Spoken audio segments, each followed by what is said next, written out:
I'm King Link, and it's time for a look back at 2022, which was a bit of a disappointing year for me. No, not because of any specific release, though I think there was a lack of major titles, but I feel like I failed as a gamer. 2022 for me was a year that I played over 300 games, which is an insane amount. I covered both Game Pass for the PC and Humble Choice, so there was a massive amount of variety in the games I covered, and yet I only completed about 25 of those titles, almost all of them short affairs like Paparazzi and games that I finished without realizing it, like Peppa Frickin' Pig.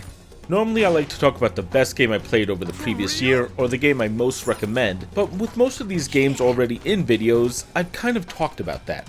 There is a bigger issue though. I struggle to call games I haven't finished the best. Can I really call a game the best of a year if I've only played a quarter of it? I don't think so. I could easily name a few of the biggest titles that I want to play, and that list includes Judgement, God of War, Marvel's Spider-Man, and Persona 5. I have all of those games ready to go for the new year, currently playing Judgement, but again, I really can't speak to them yet.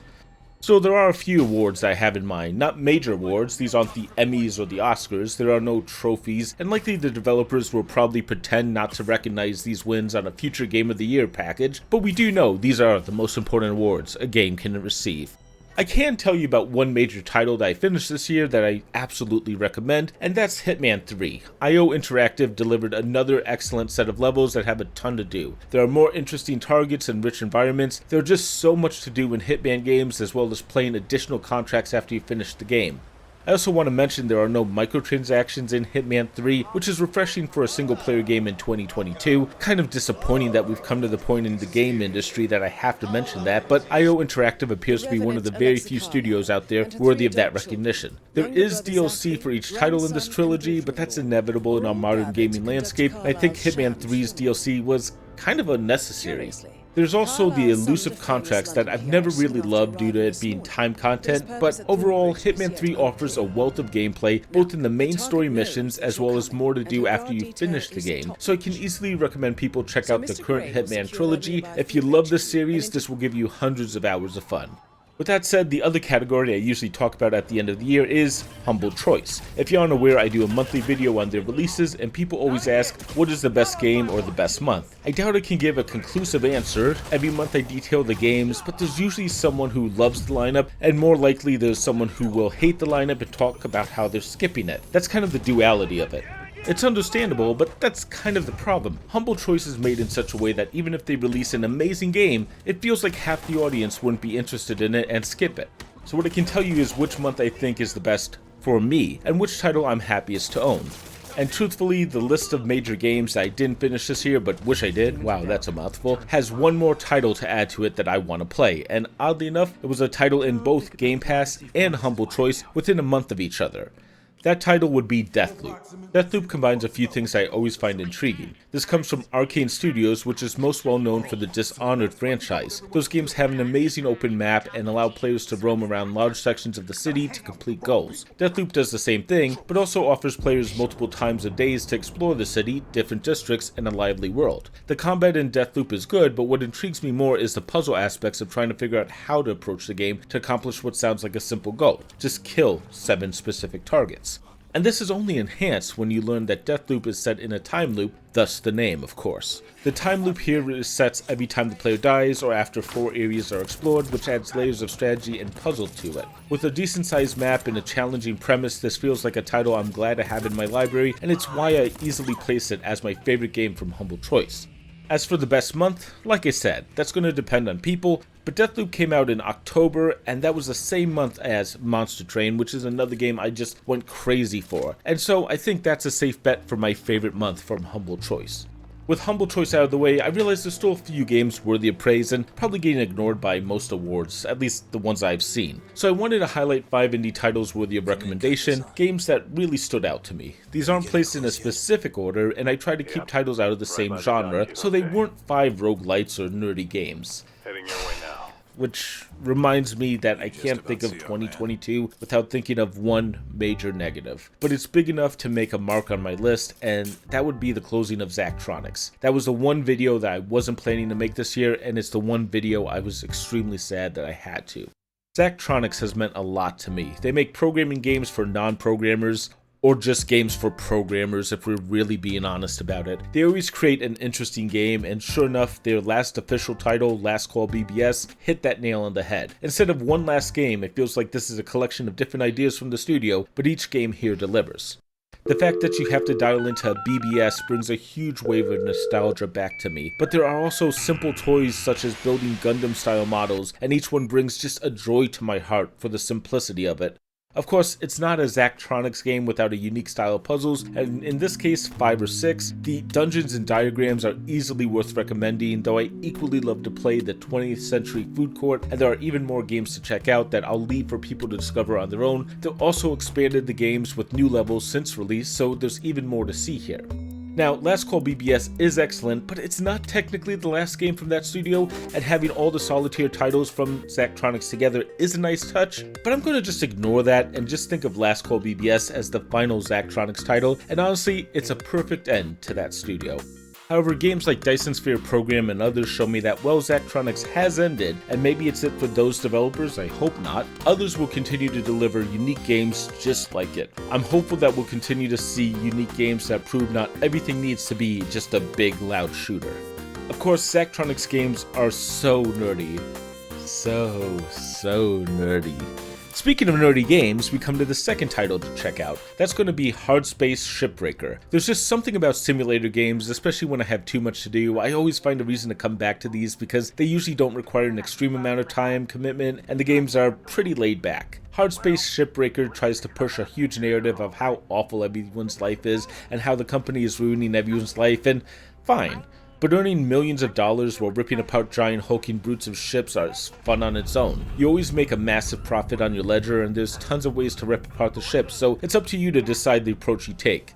I've heard Yahtzee from Zero Punctuation, of course, call these dad games, and perhaps that's a better term than simulators. I would get offended, but yeah, I'm a dad and I love this stuff. Honestly, just give me a ship, a little peace and quiet, and I'll sort it into the right categories for you. Truthfully, I had trouble choosing which game to cover here because I played some Lawn Mowing Simulator and Power Wash Simulator, and both of those games are equally, I guess the term is fun, but Hard Space Shipbreaker is the one that I return to the most just because I love the mechanic here. Speaking of large categories of games that need a single representative, we come to roguelites, and this year they're represented by the cheapest representative. That's right, it's Vampire Survivors. What seems like the simplest game continues to suck hour and hour out of my life as I try to master the gameplay and see what else it has in store for me. This year, Vampire Survivors left early access and has changed quite a bit over the year. What continues to be its legacy is an addictive game that has a tight core gameplay loop and gives players the ability to grow from a simple start into a massive beast of a character who decimates enemies and is still somehow failable. There's just something about roguelites where players just feel how strong they are that I love, and that was also the case in Gunfire Reborn, which is another really solid entry. I also have to mention Dreamscraper as a great roguelite, but both of those games are complex and require so much more, whereas Vampire Survivors mastered the pick up and play aspect of the genre. It's so easy to just start a game of Vampire Survivors and see how far you get, and equally common to still be playing it a few hours later. This reminds me a lot of how addictive my favorite roguelites are, such as NetHack or Hades, and for that reason Vampire Survivors deserves the attention it receives and even more. In fact, there's a new DLC out for the game that came out in December, so even if you've played the launch version of Vampire Survivors when it left early access, there's even more for you to see if you're interested. You know, the sprites and items in Vampire Survivors are clearly ripped off, or I guess we call that borrowed or inspired from Castlevania. Another game that took a beloved franchise and used it for inspiration is our next game, Tinykin, which, also like Vampire Survivors' new DLC, got a fresh add-on. For Tinykin, it was a free challenge update introducing new time trials. Tinykin is just a cute, adorable game that I'm thrilled I got to play. I love it when indies see a major developer abandoning interesting ideas in game spaces and step in themselves. This is what I think about when I play Tinykin. This isn't Pikmin, but it's Pikmin adjacent, and that's a great thing. The exploration of the large house in Tinykin is amazing, but the locations are so rich with hidden spots and interesting ideas. There's a great puzzle where players are told about this large, scary monster that they need a picture of, and eventually the player discovers it's just a large stuffed animal. There are a ton of little pieces of Tinykin that are joyful, such as skating around on a bar of soap. Meeting each of the new types of Tinykin in the level is accompanied by a wonderful animation that's fun to see, and the story in the game helps guide the player on their path. There's also a lack of real danger outside of environmental traps and fall damage, which keeps the game on the exploration route rather than trying to shoehorn a combat system that I don't think would work as well in this game. And that's actually a nice touch. It's a more laid back affair that players can experience at their own pace.